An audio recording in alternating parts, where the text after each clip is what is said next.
But if you are a sane human being, then you are always reasoning. You're either doing it well or you're doing it poorly, but you are definitely reasoning. The heart has reasons that the head has no knowledge of. But if you fall in love, you get married, people say love is irrational. It's definitely got some irrational components, but there's a reason why you get married. There's a reason why most people love for reasons. They fall in love with their beauty, their goodness. In fact, they say about the Prophet ﷺ that the reason why you learn the shama'il is because attraction to the beautiful qualities of a person is one of the reasons that love is cultivated.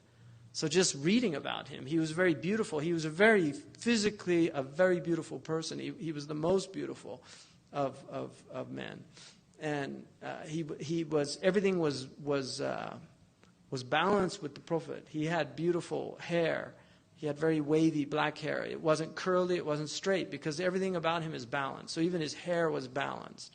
It wasn't straight and it wasn't curly. The extremes. Those are two extremes of hair. You have curly hair, you have straight hair. His was right in the middle of those two extremes. He had wavy hair, parted in the middle. It went sometimes to the bottom of the earlobe, sometimes to his shoulders. He had a very, very beautiful complexion.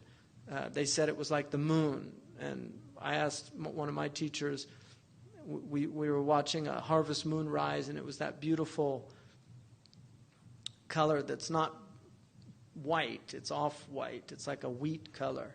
And I said, is that the color they meant? He said, that's the color they meant. It's not, because he lam yakun amhaq. He was not pasty white, like the moon when it's right up on the sky.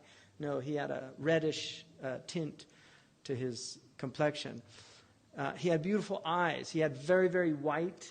His whites, what they call, ophthalmologists in America call happy eyes. Very white. He had very, very white.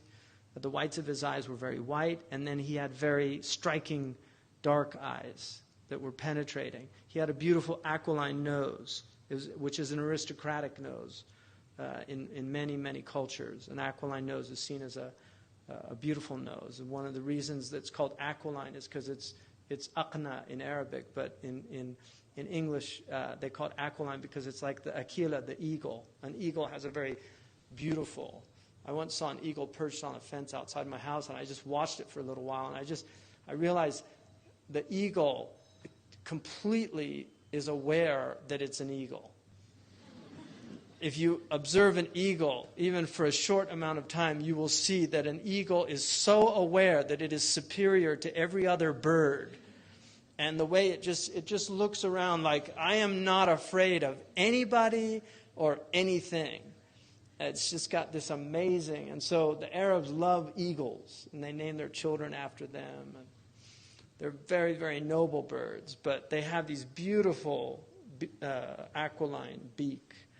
And the Prophet ﷺ had a beautiful forehead.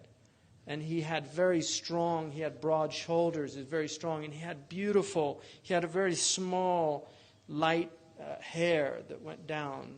But he wasn't hairy at all. His body was very, his skin he did not have a lot of body hair. But he had very slight hair on his chest that went down to his navel. Very strong legs. He had strong hands. He walked in a very distinct way. Those are all qualities that if you study them, it actually makes you want to see him. I want to see that. I want to experience that. And then they describe how he spoke and the mellifluous nature of his speech. It was when people listened to him, they were enraptured. And when he spoke, it was like birds perched on their heads. It was as if there were birds perched on their heads. They were just so intent to hear what he had to say. But the reason that they describe that is because that's one of the reasons that you love a person, for physical beauty. And then you love them also for their character. And that's another reason. But the main reason that people love is because of ihsan, when people do good to you. And that's why Allah subhanahu wa ta'ala, He's the muhsin. I mean, He's constantly doing good to us, and that should engender love in you.